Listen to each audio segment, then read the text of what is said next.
Nagtrabaho ako dito dati! Buhay Pachoy! Kitang-kita nyo, napakadaming tao rito ngayon. At lahat sila na...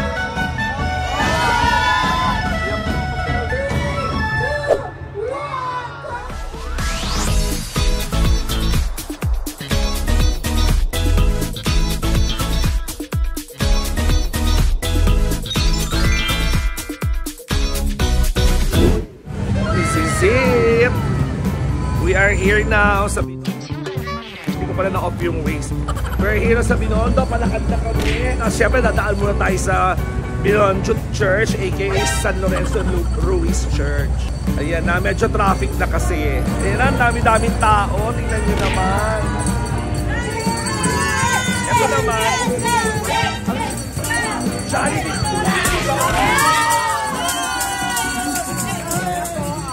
Jollibee. Nagtrabaho ako dito dati!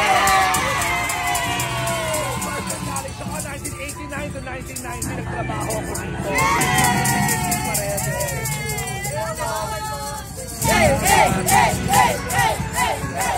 Nagtrabaho ko siya nung first year galing.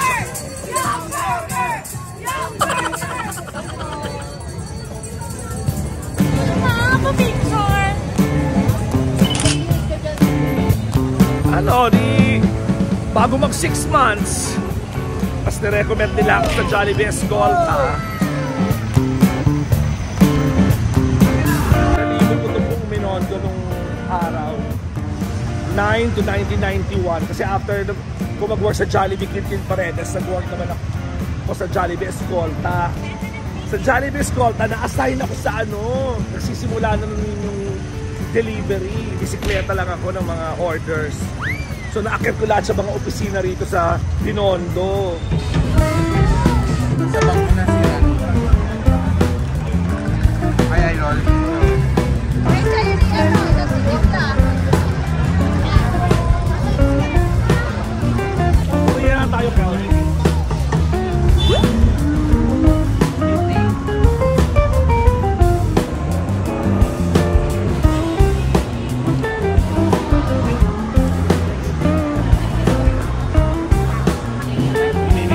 Ng insenso. Tapos lalagay namin doon. Hello po! Hello! Magdadasal kasi ako eh. Pasensya ka na. So yun ang inisip ng insenso. Ito ang ititirik mo doon sa may altar. Alright. Ganda talaga ng Binondo Church. Tignan nyo.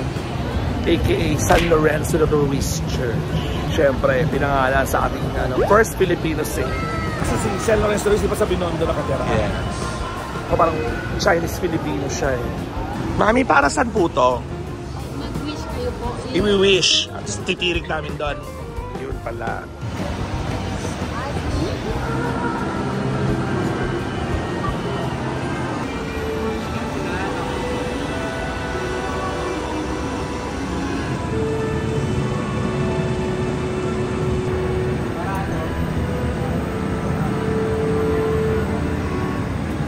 Saint Teresa, Our Lady of Guadalupe. Isa-isayin ba natin na sana tama ako. May manok, San Pedro, o tama, St. Peter, ano ito? Nuestra Señora de la Aurora, Magdalene, St. Mark, kasi nito doon. St. Lorenzo, please pray for us. Tawag tayo sa St. Lorenzo. Ito ano to? Hindi natutulog. Ano tawag? Santo. El Diero. Ito naman, ang Santo Cristo de Longos. 320 years na siya. Last year.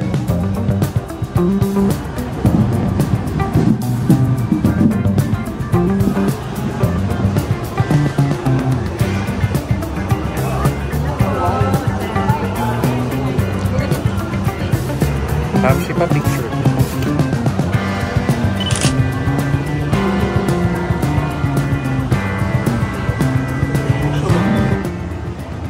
So, bumili ako isang set ng wishing candles. Yung palang red for good health, yung violet for spiritual healing, yung blue for petition, yung green for prosperity, pink for study, so mga estudyante, pink candle ha, orange for Thanksgiving, at yung yellow naman for happiness. 1, 2, 3, 4, Walang love life. Walang love life. Sino kasama ni nanay? So vlog ko na lang habang holding mo yan o. Smile. 1, ma'am, she 1, 2. Ano tong God's Word? Kukuha kami ng isa tapos, anong meron dito? Mapapasa niyo kung anong Parang message ni God para sa akin.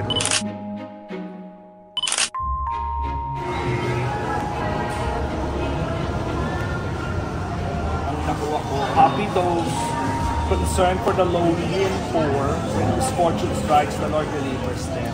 Thank you, Lord, for the blessing.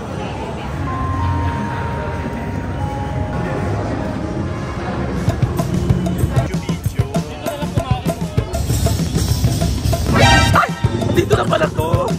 Ay, Dani. Kamaraya! You've arrived at your destination.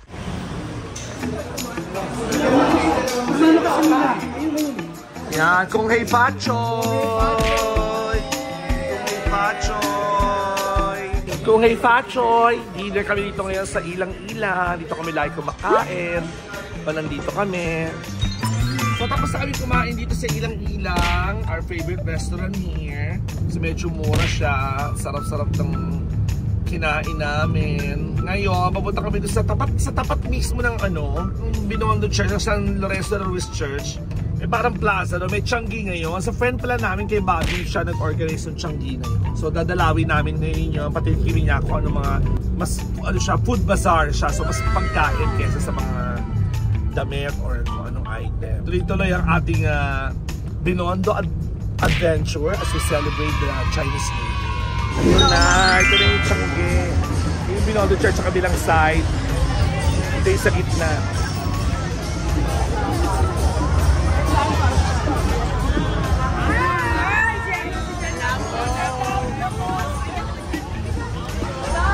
Dami na mga nagkikita lang. May mga basket din.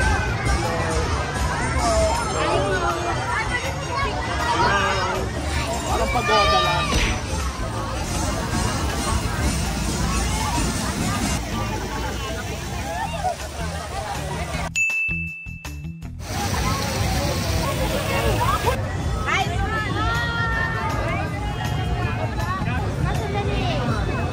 Ito na.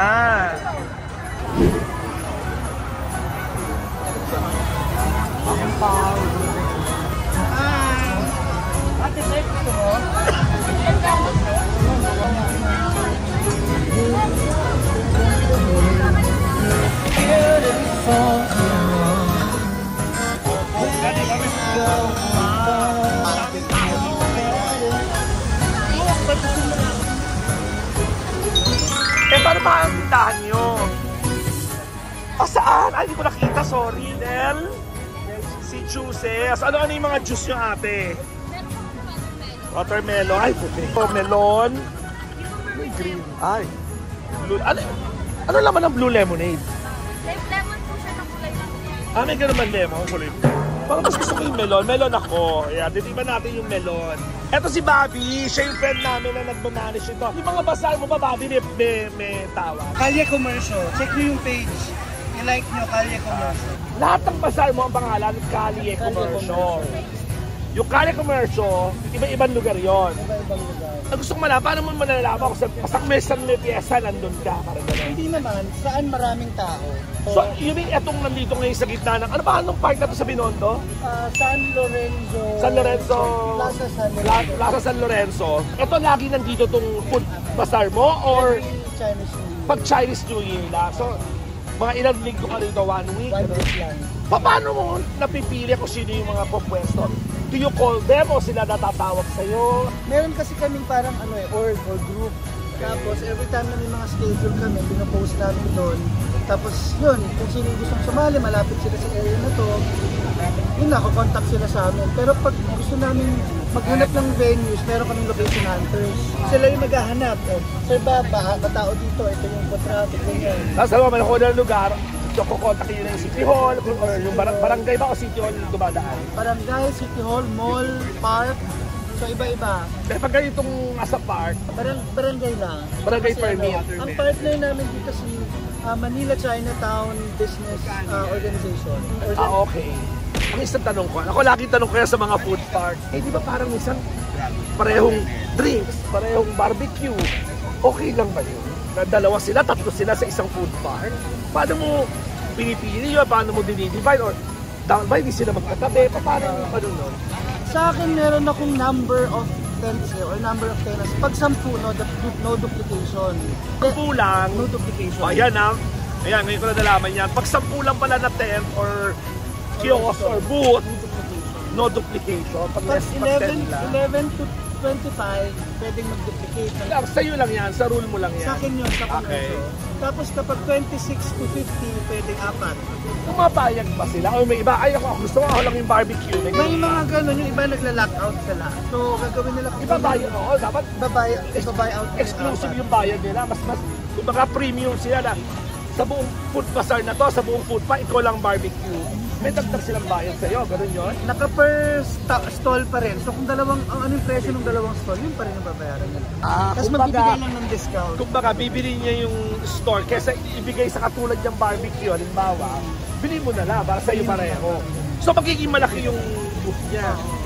Ganun din, marami din siya makaka-accommodate na customer. Ngayon ko lang nalaman yun So ikaw ever since Chinese New Year, ilang taong ka na nagpo-pwesto? Second year ko dito. Wow! O ito na, titignan ko na yung melon ng, anong nga ba pangalan? Delcy Juices. Thank you, Delcy! Paano ba ito iniinom? Ito na yung straw, di ba gano'n? Tutunggain dito. May straw pala. Mga Korean style daw to. Princess Sugar Rush. Okay. Para best about. Kaya sugar rush, kasi dito sila cotton candy. Pero Hungarian sausage, nasa steak, nasa sandwich, saka merong kanin.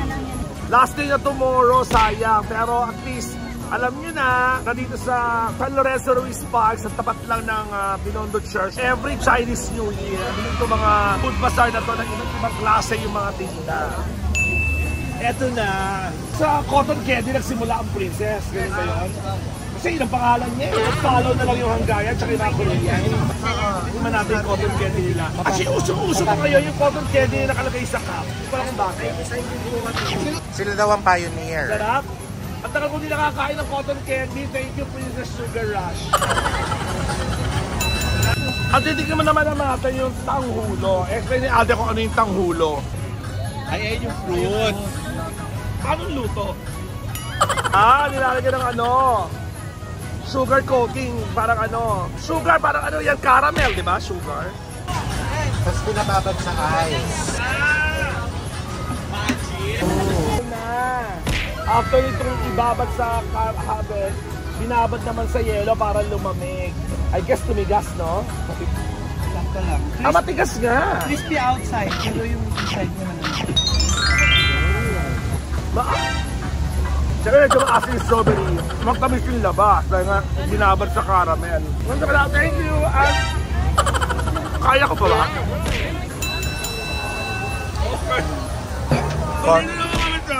Corn. Tantan Korean food. Hello, ito si Ate Vanji, yung owner. Paano ang mga tinda ng Tantan? Korean food po, mga combo po. Meron kaming Korean chopstick, Japanese sausage po, with bacon wrap. Yan ang tusok-tusok ng Korea, gano'n. Ito po yung iba rin, chopstick na pinano. Hindi mo i-try. Ang laki kasi. Hanggang ganito lang, para matikman lang natin. Baba may nakadikit na caramel sa ngipin ko. Ay, hindi ko. Patingin nga, patingin. Fish cake. Fish cake pala ba? Nakuha ko ng trabaho. Mainit. Wow. Thank you. Tantan Korean food. Ayan.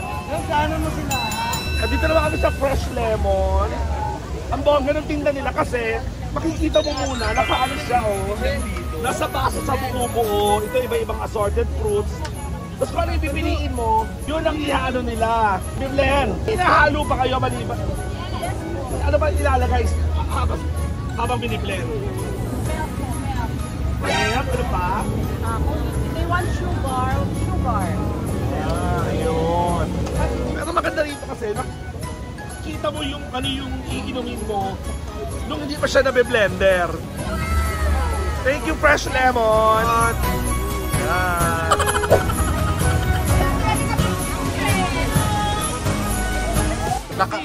Nasaan? Patingin nila, ayun no.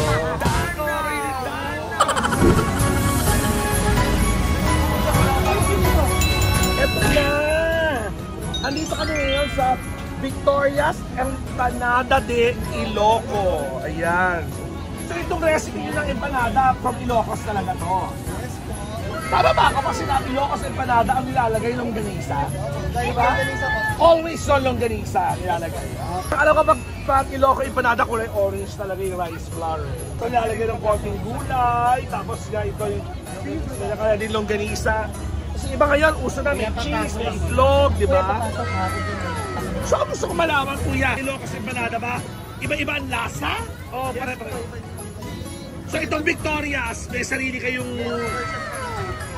Ano pinagkaiba ng lasa ng Victoria sa ibang Ilocos Empanada, kuya?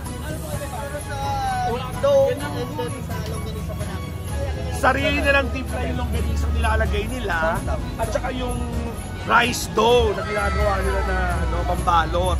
Well, to taste is to believe. Abangan!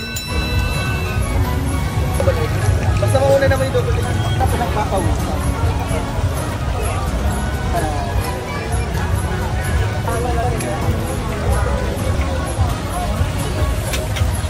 Ayaw kunin mo. Ayaw mo na ano? Oo nga. Yung dough nila parang may lasa na dough pa lang ha. Sarap! Thank you, Victoria's Empanada de Ilocos. Makikita nyo sila sa lahat ng food bazaar na ino-organize ng Calle Comercio Food Bazaar. Maghahanap na kami ng pagpwestuhan para sa bonggang-bonggang Chinese New Year fireworks. So nandun daw sa may Jones Bridge. So doon kami pupwesto ngayon. Let's see. Nandito na kami sa paanan ng Jones Bridge to witness the paandar na fireworks ng Binondo.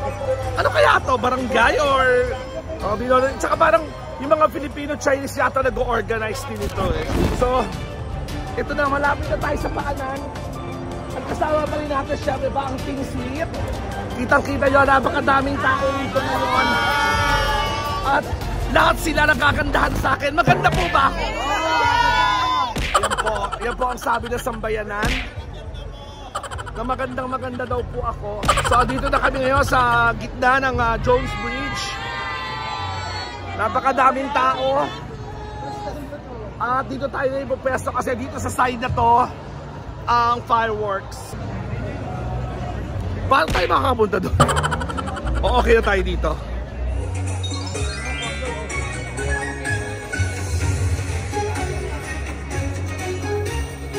Of the Pasig River here at the iconic and historic Jones Bridge. You as well to Vital Purify. I see our timer. We have 2 minutes left. 9, 8, 7, 6, 5, 4, 3, 2, 1. Coffee Patrick!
bongga.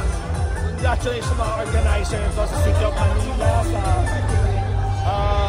Chinese-Filipino, parang gano'n, no? Filipino-Chinese. Barangay Binondo. Good job.